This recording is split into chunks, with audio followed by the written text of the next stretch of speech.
Hello viewers, আসসালামু আলাইকুম। আশা করি সবাই ভালো আছেন। আজকে আমরা দেখব কিভাবে একটা পিডিএফ ড্রয়িংকে অটোক্যাডে ইম্পোর্ট করা যায়, বা একটা পিডিএফ থেকে আমরা কিভাবে অটোক্যাড ড্রয়িংয়ে কনভার্ট করব। তো প্রথমে আমরা যেটা করব, একটা পিডিএফ ড্রয়িং আমরা ইম্পোর্ট করব এক্সটার্নাল রেফারেন্স হিসেবে। তার জন্য আমরা ইনসার্টে ক্লিক করব। এখান থেকে অ্যাটাচ সিম্বলটাতে ক্লিক করলে যে লোকেশনে পিডিএফটা রাখা আছে সেই লোকেশনে গিয়ে আমরা পিডিএফটা সিলেক্ট করব। দেন এখানে file type PDF file show করতেছে, বাট হয়তো প্রথমে দিলে আপনাদের অল ইমেজ ফাইল শো করতে পারে। তো আমরা যদি অল ইমেজ ফাইল থাকে তাহলে সেটাকে আমরা পিডিএফ ফাইল ফরম্যাট করে নেব টাইপটা, দেন এখানে পিডিএফ ফাইলটা শো করবে। তো পিডিএফ ফাইলটা সিলেক্ট করে জাস্ট ওপেন দেব। এখানে দেখতে পাচ্ছেন একটা ডায়লগ বক্স আসছে। আমাদের যে পিডিএফটা আমরা ইম্পোর্ট করব সেটা এখানে শো করতেছে। যদি এখানে একাধিক পিডিএফ থাকতো তাহলে এখানে সিরিয়াল ওয়াইজ বাকি পিডিএফগুলো শো করতো। তো আমরা স্পেসিফাই অন স্ক্রিন ক্লিক করে ওকে দেব। দেন যে কোনো স্পেসে আমরা এটা সিলেক্ট করে এটা প্লেস করে দিলেই আমার পিডিএফটা এক্সটার্নাল রেফারেন্স হিসেবে অটোক্যাড ফাইলে ইম্পোর্ট হয়ে যাবে।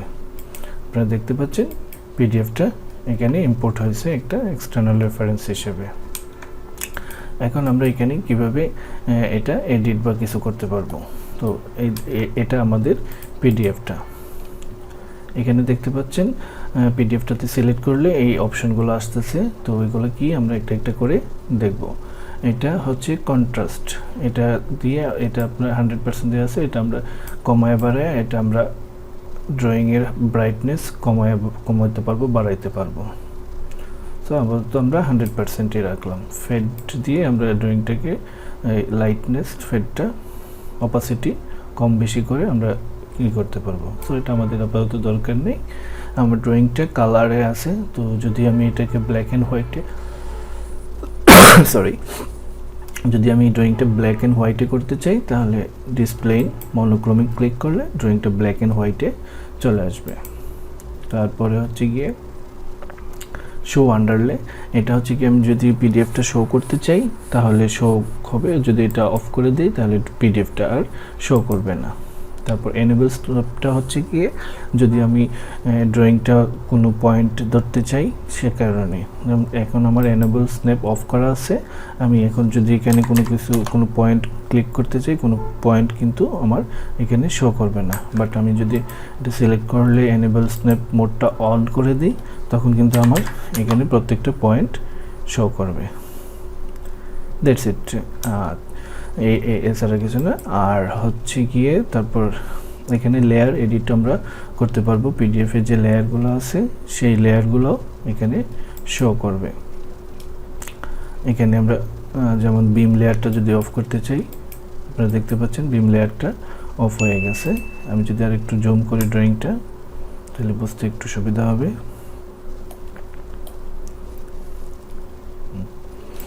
এডিট লেয়ারে গেলাম, দেন এখানে বিম লেয়ারটা অফ করে দিলাম। আপনারা দেখতে পাচ্ছেন বিম লেয়ারটা অফ হয়ে যাচ্ছে।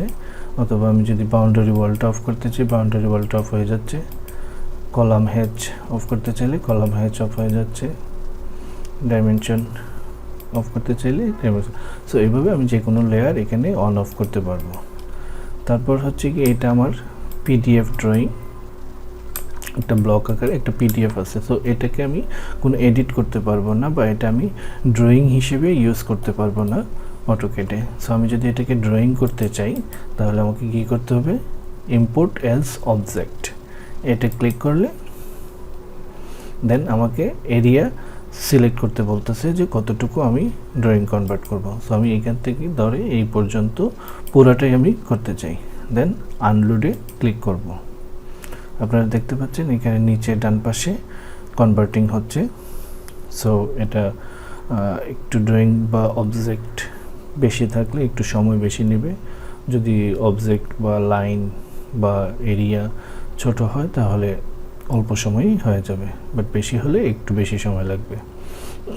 তো আশা করি আমার এটা প্রায় হয়ে গেছে, বেশিক্ষণ লাগবে না।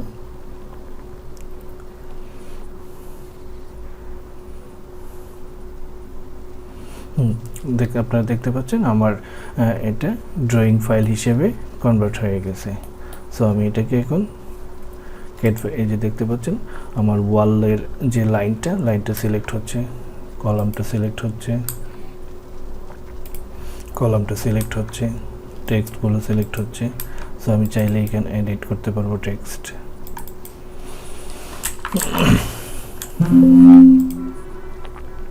সো এই যে এই ফাইলটা আমাদের পুরা AutoCAD ফাইল হিসেবে কনভার্ট হয়ে গেছে পিডিএফ থেকে। সো আমরা এখন এই ড্রয়িংয়ে যে কোনো কিছু চাইলে আমরা এডিট করে নিতে পারবো। আরেকটা জিনিস হচ্ছে কি ডাইমেনশন, আমার এই ড্রয়িংটি কি স্কেলে আছে কিনা। আপনারা দেখতে পাচ্ছেন ড্রয়িংটা পিডিএফটা আমার এখানে 17 ফিট ছিল, এখানে আমি মাপ নিলাম 17 ফিটই আছে। যদি স্কেল ছোট বড় হয় তখন আমরা এটাকে ধরে যে কোনো একটা ড্রয়িং স্কেলে এটা যদি আমার ড্রয়িং স্কেলে না থাকতো, ছোট বা বড় থাকতো, তো এখানে আমার মেজারমেন্ট দেয়া আছে, এখানে 17 ফিট। এটা যদি 17 ফিট না থাকতো তাহলে আমরা স্কেল করে ড্রয়িংটাকে 17 ফিটে মনে করেন আমি এটা 15 ফিট আছে ডাইমেনশনটা, আমি যদি 15 ফিটে নিয়ে যাই 15 ফিটে চলে যাবে। মনে করেন এই ডাইমেনশনটা 15 ফিট থাকতো তাহলে তখন কিন্তু এটা 15 ফিট হয়ে যেত। সো যেহেতু আমার ড্রয়িংটা 17 ফিটেই আছে, সো আমার আর এটা স্কেল করার প্রয়োজন নেই। বাট আপনাদের যদি ছোট বড় হয় তখন আপনারা এটা স্কেল করে নিতে পারবেন। আশা করি ভিডিওটা আপনাদের উপকারে আসবে। যদি ভিডিওটা ভালো লাগে অবশ্যই একটা লাইক দেবেন এবং চ্যানেলটা সাবস্ক্রাইব করে পাশে থাকবেন। সবাই ভালো থাকবেন। আল্লাহ হাফেজ।